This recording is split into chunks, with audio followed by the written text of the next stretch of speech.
നമസ്കാരം. സംസ്ഥാനത്ത് മഴ കനത്തുകൊണ്ടിരിക്കെ ദുരന്ത വാർത്തയാണ് ഇപ്പോൾ വന്നുകൊണ്ടിരിക്കുന്നത്. വയനാട്ടിൽ ഉരുൾപൊട്ടി നാശം വിതച്ചിരിക്കുകയാണ്. ചൂരൽമല, ആട്ടമല എന്നിവിടങ്ങളിൽ പുലർച്ചെ 2 മണിയോടെയാണ് ഈ ദുരന്തമുണ്ടായത്. ഒരുപാട് ജീവനുകൾ നഷ്ടമായി. മരണസംഖ്യ ഇനിയും ഉയർന്നേക്കാമെന്നാണ് നിഗമനം.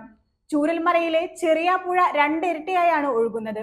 അതുകൊണ്ട് തന്നെ എത്ര പേർ അകപ്പെട്ടെന്നോ രക്ഷപ്പെട്ടെന്നോ വ്യക്തമായി അറിയാൻ കഴിയാത്ത സാഹചര്യമാണ് നിലനിൽക്കുന്നത്.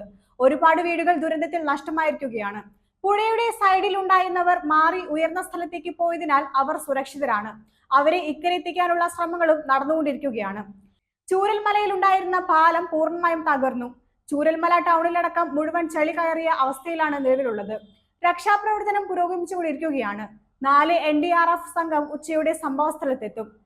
ദുരിതാശ്വാസ പ്രവർത്തനങ്ങൾക്ക് നേതൃത്വം നൽകുന്നതിനായി ഉത്തരമേഖല IG-യും കണ്ണൂർ DIG-യും വയനാട്ടിലേക്ക് എത്തും. 4 കേരള ആംഡ് പോലീസ്, 5 ബറ്റാലിയനുകൾ, മലബാർ സ്പെഷ്യൽ പോലീസ് എന്നിവിടങ്ങളിൽ നിന്നുള്ള ഉദ്യോഗസ്ഥരാണ് വയനാട്ടിലേക്ക് എത്തുക. പ്രവർത്തനങ്ങൾ ഏകോപിപ്പിക്കുന്നതിനായി ക്രമസമാധാന വിഭാഗം ADGPക്ക് സംസ്ഥാന പോലീസ് മേധാവി നിർദ്ദേശം നൽകിയിട്ടുണ്ട്. അതേസമയം മുണ്ടക്കൈയിലേക്കുള്ള റോഡുകൾ ബ്ലോക്കായി കിടക്കുകയാണ്. രക്ഷാപ്രവർത്തകർക്ക് അവിടേക്ക് എത്തിച്ചേരാൻ സാധിച്ചിട്ടില്ല. എയർലിഫ്റ്റ് മാത്രമേ സാധ്യമാകൂ എന്ന നിലയിലാണ്.